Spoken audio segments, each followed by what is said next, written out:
এবছরের প্রথম ইলিশ আজ আমাদের বাড়িতে। আর ইলিশ মাছটাকে রান্না করব একদম আমার মায়ের মতো করে। আমার মা যেভাবে একদম সিম্পল সাধারণভাবে রান্নাটা করতো ঠিক সেইভাবে, সর্ষে দিয়ে ইলিশ মাছের তেল ঝাল। তো প্রথমেই আমি ইলিশ মাছ নিয়ে নিয়েছি। মোটামুটি এটা 750 গ্রামের একটা ইলিশ মাছ ছিল। এখানে আমি 3 পিস ইলিশ মাছ নিয়েছি, যেটা আমি সর্ষে দিয়ে তেল ঝাল করব। তো প্রথমে আমি নুন আর হলুদ মাখিয়ে নিচ্ছি। এটা কিন্তু আমি একদম কাঁচা ইলিশ দিয়ে মাছটা রান্না করব,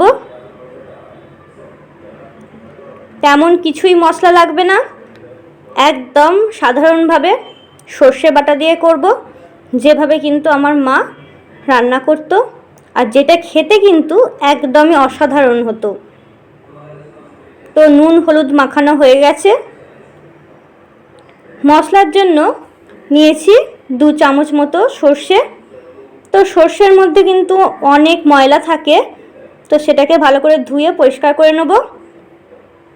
তো সর্ষেটা আমি ধুয়ে একদম পরিষ্কার করে নিয়েছি। এর মধ্যে কটা কাঁচা লঙ্কা দিয়ে দিচ্ছি।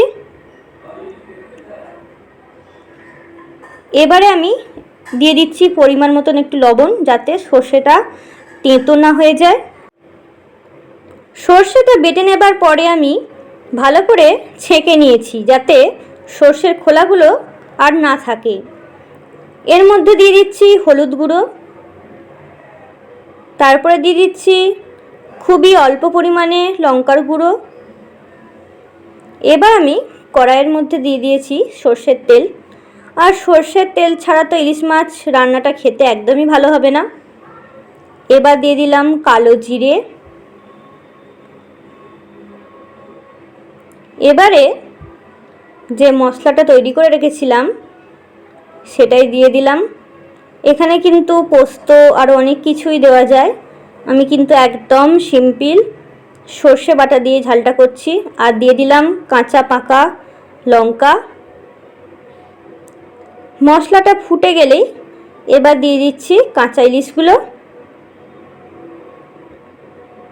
কাঁচা ইলিশের টেস্ট কিন্তু একদমই খেতে দারুণ হয়, ভাজলে কিন্তু স্বাদ নষ্ট হয়। এবার একটু উল্টে দিচ্ছি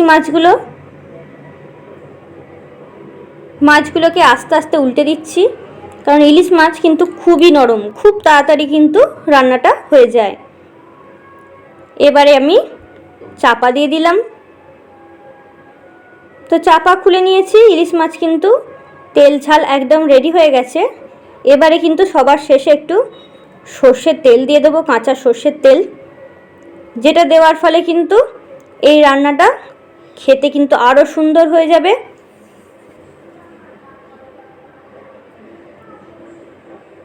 ইলিশ মাছের তেল ঝাল কিন্তু একদম রেডি হয়ে গেল।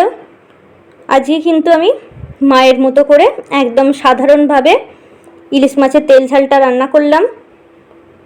আপনাদের কেমন লাগলো অবশ্যই কিন্তু কমেন্ট করে জানাবেন।